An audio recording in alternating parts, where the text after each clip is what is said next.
The quiet revolution of language.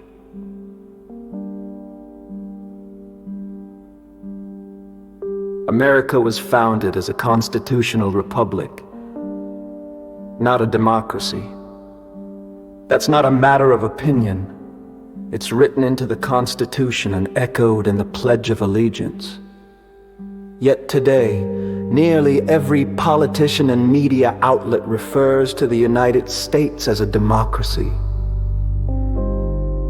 This shift didn't happen overnight.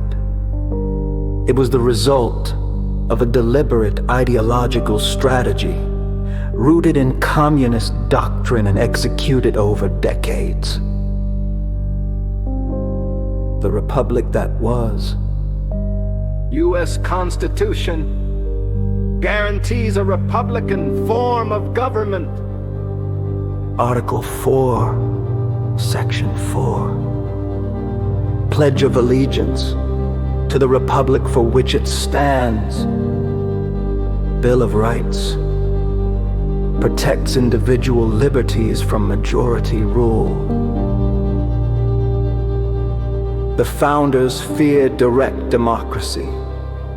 They built a system to protect against emotional populism and centralized control. But over time, that system was rebranded quietly, persistently, and strategically.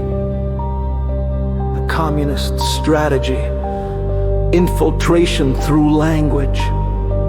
In the 1930s, Communist Party USA leaders understood that openly promoting communism or socialism would provoke backlash.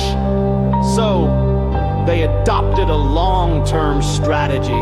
Change the language first, then the ideology. Major William E. Mayer, in a 1957 speech titled "Communist Indoctrination: Its Significance to Americans," warned that communists would avoid using their true labels until the public had been softened through cultural shifts. Instead of communism, they used terms like progressivism, liberalism, and freedom, words that sounded American but carried new meanings. Over time, these terms were redefined to support collectivist policies, centralized control, and emotional governance. This wasn't conspiracy, it was strategy. And it worked. Historical evidence of the shift. 1930s, Communist Party USA focused on organizing workers, infiltrating unions, and pushing for policies like unemployment insurance and racial integration. Ideas that would later be adopted by mainstream politics. Popular Front strategy, communists allied with liberals and progressives to push shared goals, hiding their deeper ideological aims behind more palatable language. Academic influence. Marxist theory gained traction in universities, reframing American history through class struggle and systemic oppression. Efforts laid the groundwork for a cultural shift that would redefine American values. Indoctrination versus education. Indoctrination doesn't require force, it requires repetition. Over decades, Americans were taught to believe that majority rule equals justice. That centralized government is the solution to inequality.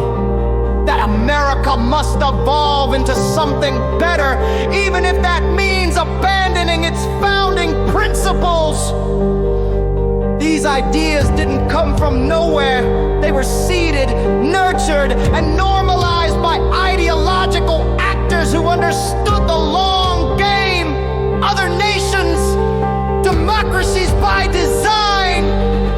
Countries like Canada, Australia, Australia, New Zealand, and the UK were built as democracies, their systems reflect that America was not.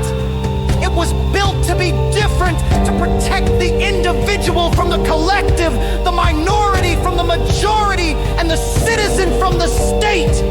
To now lump America in with these nations under the label democracy is to erase its identity and rewrite its purpose.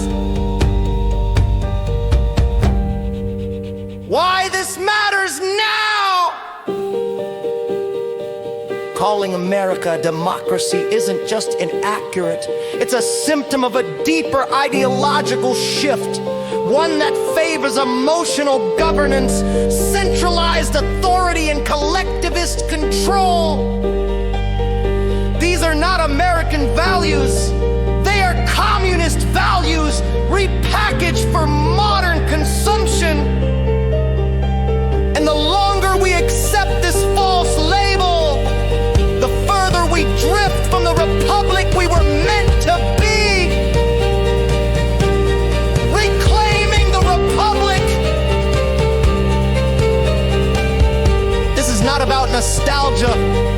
It's about truth. America's a constitutional republic, and it must be defended as such. The slow indoctrination of the past century has clouded that truth, but it's not too late to reclaim it. America is not a democracy. How communist strategy rebranded a republic.